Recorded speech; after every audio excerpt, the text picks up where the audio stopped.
Hello दोस्तों, नमस्कार। Way of maths channel में आपका फिर से स्वागत है। मैं हूं एम के गुजर और इस वीडियो में लेके आया हूं नॉर्थ सेंट्रल रेलवे, उत्तर मध्य रेलवे के झांसी डिवीजन में 10 सितंबर 2023 को जो ट्रेन मैनेजर का ट्रैफिक विभाग में एक पेपर हुआ था, उस पेपर का दूसरा भाग। नॉर्थ सेंट्रल रेलवे में झांसी डिवीजन में ट्रेन मैनेजर का पेपर हुआ था 10 सितंबर 2023 को। उस पेपर का दूसरा भाग लेके आया हूं। इसमें पहले भाग का क्वेश्चन नंबर 1 से लेकर के 30 तक हल करवा दिया था, उसका लिंक डिस्क्रिप्शन में दे रखा है, वो आप वहां से देखें। और इस वीडियो में लेके आया हूं क्वेश्चन नंबर 30 से लेकर के 1 से 30 हल करवा दिए। 31 नंबर का क्वेश्चन देखेंगे इस वीडियो में। देखें स्क्रीन पर क्वेश्चन नंबर 31। पावर प्लान करते समय किन किन सर्विसेज को शामिल किया जाता है? पावर प्लान करते समय किन किन सर्विसेज को शामिल किया जाता है? ए में दे रखा है पैसेंजर, बी में दे रखा है गुड्स, सी में दे रखा है शंटिंग और डी में दे रखा है ऑल अबाव। ध्यान रहे, पावर प्लान करते समय सभी सर्विसेज पैसेंजर, गुड्स और शंटिंग सभी को शामिल किया जाता है, इसलिए क्वेश्चन नंबर 31 का करेक्ट आंसर रहेगा D, all above. Question number 32 देखेंगे। Calling on signal, calling on signal को हिंदी में बुलावा सिग्नल कहेंगे। कॉलिंग ऑन सिग्नल शोज खाली जगह high light in on position, यानी कि calling on signal light in on position में कौन सी बत्ती दिखाएगा? Calling on signal on position में कौन सी बत्ती दिखाएगा? ए में दे रखा है रेड, बी में दे रखा है येलो, सी में दे रखा है ग्रीन और डी में दे रखा है नील। बिल्कुल करेक्ट आंसर रहेगा इसका D. Calling on signal on position में कोई बत्ती नहीं दिखाएगा। Calling on signal on position में कोई बत्ती नहीं दिखाएगा। ध्यान रहे, calling on signal of position में एक छोटी पीली बत्ती दिखाता है। Calling on signal of position में एक छोटी पीली बत्ती दिखाता है। आपको इसके बारे में दो चीज क्लियर करवा देता हूं कि कॉलिंग ऑन सिग्नल अंतिम रोक सिग्नल को छोड़कर किसी भी सिग्नल के नीचे लगाया जा सकता है। कॉलिंग ऑन सिग्नल अंतिम रोक सिग्नल को छोड़कर के किसी भी सिग्नल के नीचे लगाया जा सकता है। एक चीज आपको ध्यान रखनी है कि अंतिम रोक सिग्नल के नीचे तो ये आएगा नहीं, और एंट्रेंस सिग्नल, जो सिग्नल आगमन सिग्नल होते हैं, उन सिग्नलों के नीचे लगाने के लिए किसी की परमिशन लेने की आवश्यकता नहीं है। लेकिन प्रस्थान सिग्नल जो होते हैं, यदि किसी प्रस्थान सिग्नल के नीचे कॉलिंग ऑन सिग्नल लगाना है तो उसकी पीसीओम की अनुमति लेना अति आवश्यक है। किसी भी प्रस्थान सिग्नल के नीचे लगाने के लिए, कॉलिंग ऑन सिग्नल को किसी प्रस्थान सिग्नल के नीचे लगाने के लिए पीसीओम की अनुमति लेना आवश्यक है। ठीक है, क्वेश्चन नंबर 32 का करेक्ट आंसर हुआ डी। क्वेश्चन नंबर 33 देखेंगे। बुलावा सिग्नल, वही कॉलिंग ऑन सिग्नल, खाली जगह को छोड़कर किसी भी सिग्नल के नीचे लगाया जा सकता है। मैंने हल करवा दिया आपको कि बुलावा सिग्नल किस सिग्नल को छोड़कर किसी भी सिग्नल के नीचे लगाया जा सकता है। ए में दे रखा है स्टार्टर, बी में दे रखा है लास्ट स्टॉप सिग्नल, सी में दे रखा है होम सिग्नल और डी में दे रखा है रिपीटर। करेक्ट आंसर मैंने पहले बता दिया 32वें क्वेश्चन में, अंतिम रोक signal LSS। Calling on signal को अंतिम रोक सिग्नल के छोड़ करके किसी भी सिग्नल के नीचे लगाया जा सकता है। 33 नंबर के क्वेश्चन का करेक्ट आंसर हुआ बी। एक फैक्ट और बता देता हूं आपको कि जिस तरीके से कॉलिंग ऑन सिग्नल को अंतिम रोक सिग्नल को छोड़कर किसी भी सिग्नल के नीचे लगाया जा सकता है, उसी तरीके से शंट सिग्नल को प्रथम रोक सिग्नल को छोड़कर किसी भी सिग्नल के नीचे लगाया जा सकता है। एक लाइन याद रख लेना कि कॉलिंग ऑन सिग्नल को अंतिम रोक सिग्नल के नीचे, कॉलिंग ऑन सिग्नल को अंतिम रोक सिग्नल को छोड़कर किसी भी सिग्नल के नीचे लगाया जा सकता है, उसी प्रकार शंट सिग्नल को प्रथम रोक सिग्नल को छोड़कर किसी भी सिग्नल के नीचे लगाया जा सकता है। क्वेश्चन नंबर 34 देखेंगे। बाधित लाइन पर रेलगाड़ी की प्राप्ति पर खाली जगह सिग्नल का उपयोग किया जाता है। यानी बाधित लाइन पर रेलगाड़ी की प्राप्ति के लिए किस सिग्नल का प्रयोग किया जाता है? ए में होम, बी में स्टार्टर, सी में कॉलिंग ऑन। और करेक्ट आंसर रहेगा कॉलिंग ऑन सिग्नल। किसी अवरुद्ध लाइन पर गाड़ी लेने के लिए कॉलिंग ऑन को झुकाया जाता है। यानी बाधित लाइन पर गाड़ी लेने के लिए कॉलिंग ऑन सिग्नल का उपयोग किया जाता है। लेकिन एक ध्यान रखने की बात यह है कि जब कॉलिंग ऑन सिग्नल कार्य नहीं कर रहा होता है तो अवरुद्ध लाइन पर लेने के लिए T509 प्राधिकार का प्रयोग करते हैं। जब कॉलिंग ऑन सिग्नल कार्य नहीं कर रहा होता है तो अवरुद्ध लाइन पर गाड़ी लेने के लिए T509 का प्रयोग करते हैं। ठीक है, क्वेश्चन नंबर 34 का करेक्ट आंसर हुआ सी। क्वेश्चन नंबर 35 देखेंगे।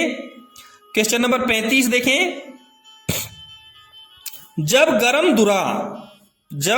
गरम धुरा रनिंग ट्रेन में देखा जाता है तो यह अनिवार्य रूप से रोकी जाती है। जब गरम धुरा रनिंग ट्रेन में देखा जाता है तो अनिवार्य रूप से कहां रोकी जाएगी?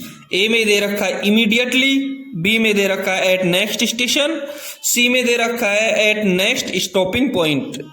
तो करेक्ट आंसर होगा इसका ए, इमीडिएट। जब गरम धुरा रनिंग ट्रेन में देखा जाता है तो यह अनिवार्य रूप से इमीडिएट रोकी जानी अति आवश्यक है, तत्काल रोकी जानी अति आवश्यक है। क्वेश्चन नंबर 35 का करेक्ट आंसर हुआ ए। मैं आपको एक और बता देता हूं कि सहायक नियम 4.29 के 1 के ग के 1 में, सहायक नियम 4.29 का 1 का ग का 1 में साफ लिखा है कि जब स्टेशन मास्टर को गाड़ी के गरम धुरे की सूचना मिले तो वह जहां तक संभव हो गाड़ी को मुख्य लाइन पर लेगा। यानी कि पीछे से यदि होट एक्सल का आपको इंफॉर्मेशन मिला है तो आप उसको मेन लाइन पर लेंगे। यदि वह ऐसा करने में असमर्थ है तो गाड़ी को लूप लाइन जिसमें उसे लेना है पर लेने से पहले प्रथम रोक सिग्नल के बाहर रोकेगा। गाड़ी जब स्टेशन यार्ड में नियत लाइन पर आकर के रुक जाए तो एसएससी सीएनडब्ल्यू स्टाफ या लोको पायलट द्वारा गर्म धुरे की जांच की जाएगी और उसके बाद ही यदि आवश्यक है तो उसको लूप लाइन में लिया जाएगा। ठीक है, क्वेश्चन नंबर 36 देखेंगे। LHB मीन्स यानी LHB का फुल फॉर्म क्या होता है? ए में दे रखा है लॉन्ग हाफमैन बुश, बी में दे रखा है लिंक हाफमैन बुश, सी में दे रखा है Linke Hof Busch. Correct answer रहेगा इसका बी। करेक्ट आंसर रहेगा इसका B, Linke Hofmann Busch. LHB का फुल फॉर्म रहेगा लिंक हाफमैन बुश। 36वें क्वेश्चन का correct answer B. Question number 37 देखेंगे। क्वेश्चन नंबर 37 में लिखा है रनिंग लाइन में जब कभी वैगन खड़े होते हैं उनको खाली जगह संरक्षा जंजीरों से सुरक्षित किया जाएगा। सीधा सा क्वेश्चन है कि रनिंग लाइन में जब कभी वैगन खड़े होते हैं तो उनको कितनी सुरक्षा जंजीरों से सुरक्षित किया जाएगा? ए में दे रखा है 4, बी में दे रखा है 5, सी में दे रखा है 2 और डी में दे रखा है 6। सहायक नियम 5.23 के 1 में साफ लिखा है। सहायक नियम 5.23 के 1 में साफ लिखा है कि जब डिब्बे, लोड या गाड़ी स्टेशन पर स्थिर किए जाएं तो स्टेशन मास्टर या यातायात कर्मचारियों द्वारा की जाने वाली कार्यवाही। अब इसके क में साफ लिखा है कि वाहन, लोड या गाड़ी को कम से कम 2 चैनों से प्रत्येक सिरे पर कम से कम 2 चैनों से प्रत्येक सिरे पर एक चैन बांधकर हाथ तालित किया जाए, ये लिखा है। तो कितनी चैन होनी चाहिए? 2। 37वें क्वेश्चन का करेक्ट आंसर हुआ सी। क्वेश्चन नंबर 38 देखेंगे। दोस्तों, यदि आपने चैनल को सब्सक्राइब नहीं किया है तो एक बार चैनल को सब्सक्राइब जरूर कर दें। किसी भी वीडियो के पेपर का PDF चाहिए तो डिस्क्रिप्शन में एक टेलीग्राम चैनल का लिंक दे रखा है, उस पर आप जरूर क्लिक करें। उसमें आपको प्रत्येक पेपर का PDF मिलेगा और यदि आपके डिवीजन में कोई पेपर हुआ है तो मुझे मेरे टेलीग्राम या व्हाट्सएप चैनल पर जरूर भेजें, उसका पेपर का हल करके मैं जरूर डालूंगा। अपने वीडियो को शेयर और लाइक जरूर करें। यदि कोई समस्या है तो मुझे कमेंट्स बॉक्स में जाकर के एक बार कमेंट करें।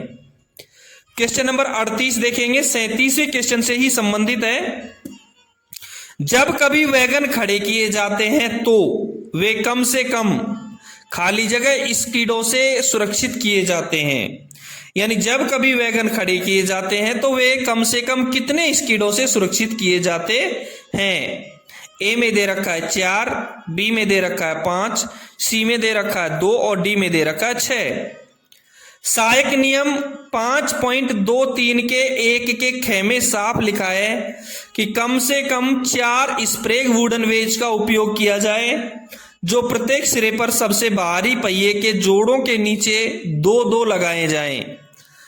तो करेक्ट आंसर हो गया 38वें क्वेश्चन का ए। जब कभी वैगन खड़े किए जाते हैं तो वे कम से कम 4 वुडन वेज से सुरक्षित किए जाते हैं और 2 चेन लगाई जाएंगी और हैंड ब्रेक 6 हैंड ब्रेक आप सीधा सा रखेंगे। यदि लोड स्टेबल किया जाता है तो 2 चेन, 4 वुडन वेज और 6 यानी कि 12 हैंड ब्रेक लगाए जाएंगे।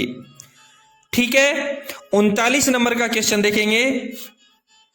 Shunting order form number is, shunting order के फॉर्म का नंबर क्या है।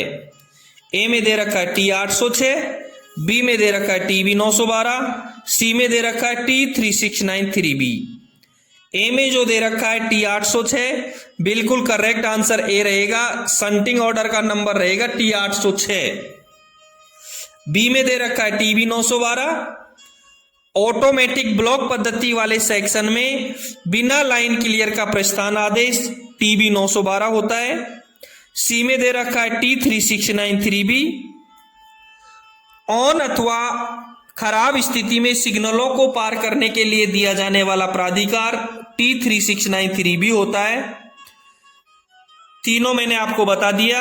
39वें क्वेश्चन का करेक्ट आंसर रहेगा ए। क्वेश्चन नंबर 40 देखेंगे।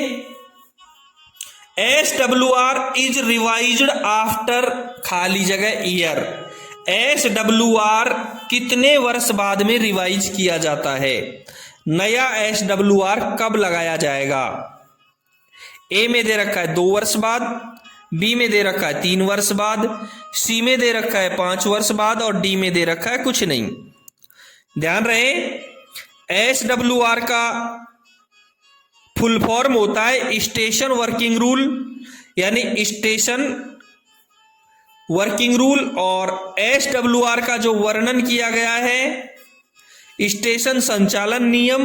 स्टेशन संचालन नियम का जो वर्णन किया गया है वो सामान्य नियम 5.06 में किया गया है। SWR को 5 वर्ष या 5 करेक्शन स्लिप के बाद रिवाइज किया जाता है, यानी कि SWR में अधिकतम 5 करेक्शन स्लिप जारी की जा सकती हैं।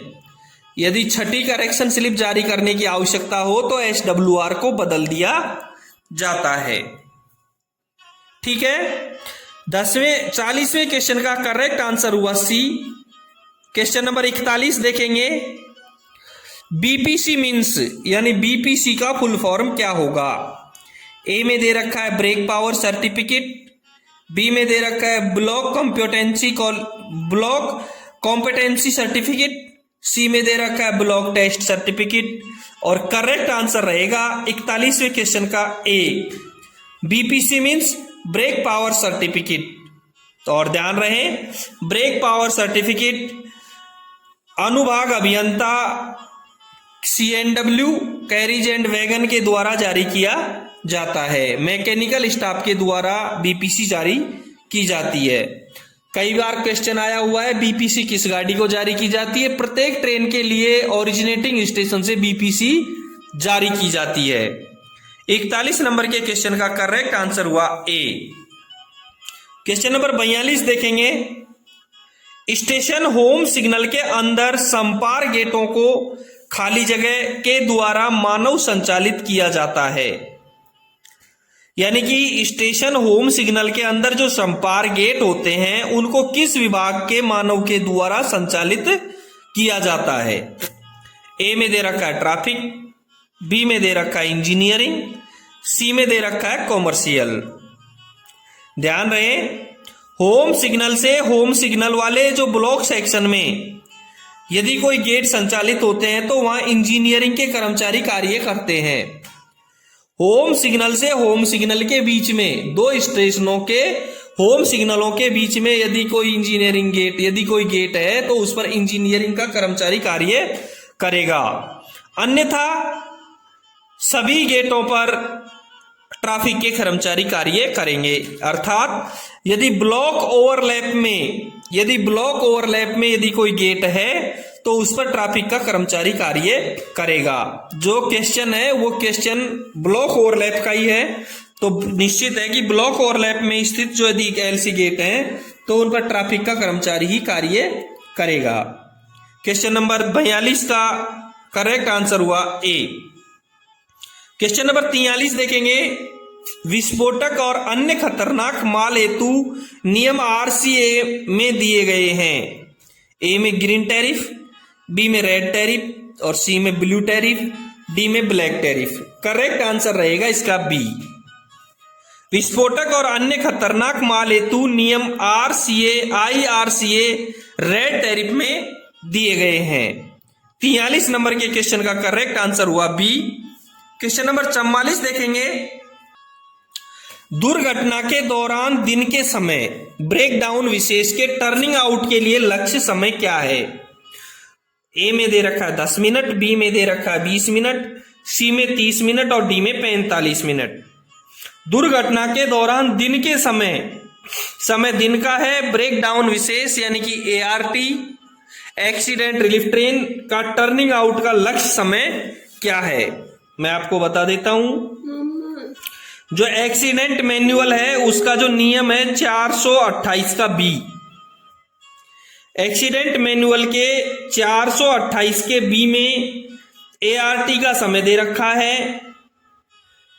Target time for turning out of ART, जिसमें दिन में टर्निंग आउट का समय रहेगा 30 मिनट और डिस्पैच का समय रहता है 45 मिनट।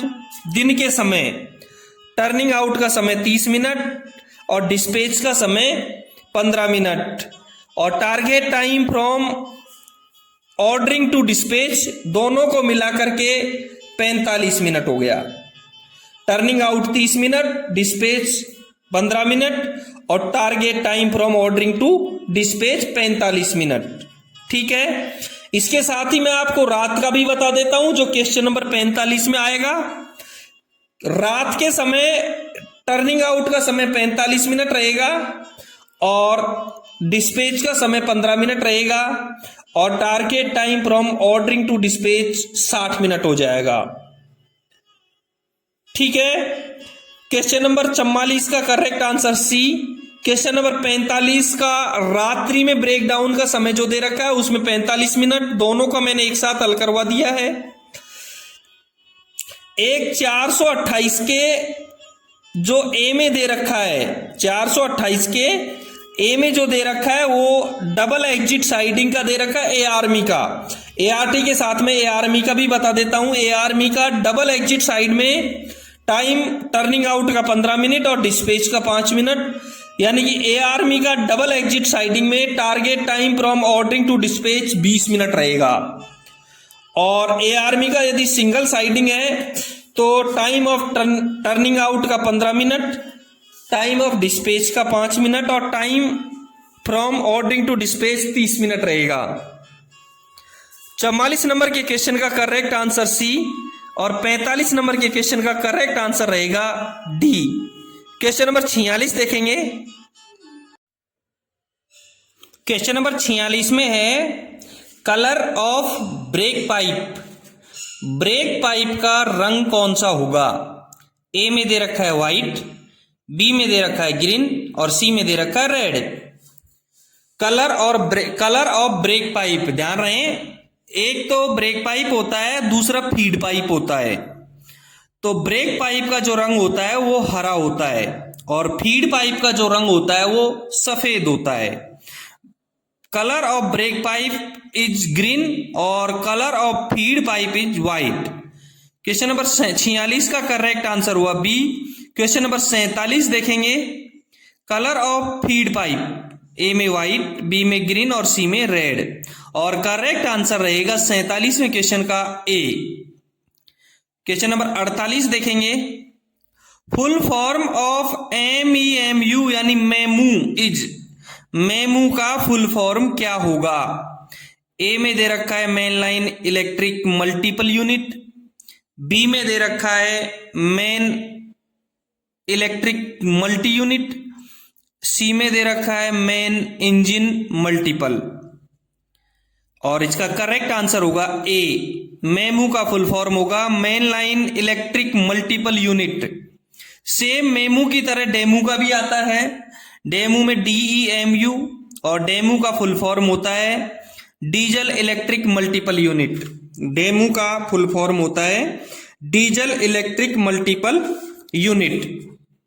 48 नंबर के क्वेश्चन का करेक्ट आंसर हुआ ए। 49 नंबर का क्वेश्चन देखेंगे, अलार्म चेन खींचने के बाद ICC प्रणाली को सामान्य करने के लिए खाली जगह हैंडल का उपयोग किया जाता है, यानी किस हैंडल का उपयोग किया जाता है? ए में रीस्टार्टिंग हैंडल, बी में रीसेटिंग, और सी में दे रखा है कपलिंग हैंडल, और इसका करेक्ट आंसर होगा बी, रीसेटिंग। यानी कि अलार्म चेन खींचने के बाद ICC प्रणाली को सामान्य करने के लिए रीसेटिंग हैंडल का उपयोग किया जाता है। करेक्ट आंसर 49 नंबर के क्वेश्चन का हुआ बी। क्वेश्चन नंबर 50 देखेंगे, POH मीन्स यानी POH क्या है, इसका मतलब क्या है? ए में दे रखा है इनऑपरेटिव हुक, बी में दे रखा है इंटरमीडिएट ओवरहोलिंग यानी मध्यवर्ती ओवरहोलिंग, और सी में दे रखा है पीरियोडिक ओवरहोलिंग यानी आवधिक ओवरहोलिंग, और इसका करेक्ट आंसर होगा सी। क्वेश्चन नंबर 50 का करेक्ट आंसर होगा सी। POH मीन्स पीरियोडिक ओवरहोलिंग, आवधिक ओवरहोलिंग। ठीक है। 51 नंबर का क्वेश्चन देखेंगे, महाप्रबंधक खाली जगह पास के हकदार हैं, यानी महाप्रबंधक GM जनरल मैनेजर किस पास के हकदार हैं? ए में दे रखा है गोल्ड, बी में सिल्वर, सी में ब्रॉन्ज, और डी में कॉपर। कॉपर प्रकार का कोई पास नहीं होता है, ध्यान रहे। मेटल पास होते हैं वो 3 प्रकार के होते हैं, गोल्ड, सिल्वर और ब्रॉन्ज। जो गोल्ड पास होता है वो रेलवे बोर्ड के चेयरमैन को या रेलवे बोर्ड के मेंबर्स को या फिर GM या इसके बराबर कोई अधिकारी हैं उनको आवंटित किए जाते हैं। तो 51 नंबर के क्वेश्चन का करेक्ट आंसर हो गया ए, गोल्ड। दूसरा बी में दे रखा है सिल्वर।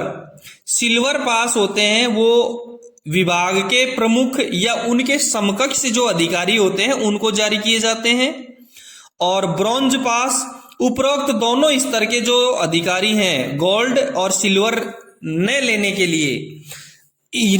लिए इनके अलावा जो शेष नीचे के अधिकारी होते हैं उनको ब्रॉन्ज पास दिए जाते हैं। इसलिए क्वेश्चन नंबर 51 का करेक्ट आंसर हुआ ए। क्वेश्चन नंबर 52 देखेंगे, प्लेटफॉर्म टिकट खरीद के समय से खाली जगह घंटे के लिए वैध होता है। प्लेटफॉर्म टिकट खरीद के समय से कितने घंटे तक वैध होता है? ए में दे रखा है 3 घंटे, बी में दे रखा है 2 घंटे, सी में दे रखा है 6 घंटे, और डी में दे रखा है 24 घंटे।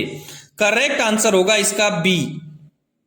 प्लेटफॉर्म टिकट खरीद के समय से 2 घंटे तक वैध होता है।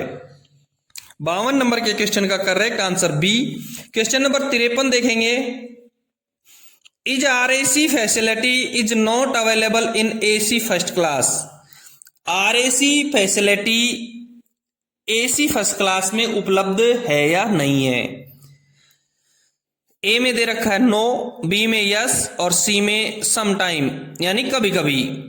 देखो, कुछ प्रथम श्रेणी की जो ट्रेन होती हैं उनमें फर्स्ट एसी में आरएसी की अनुमति होती है और कुछ ट्रेनों में नहीं होती है। मैं आपको आरएसी का फुल फॉर्म बता देता हूं, रिजर्वेशन अगेंस्ट कैंसिलेशन।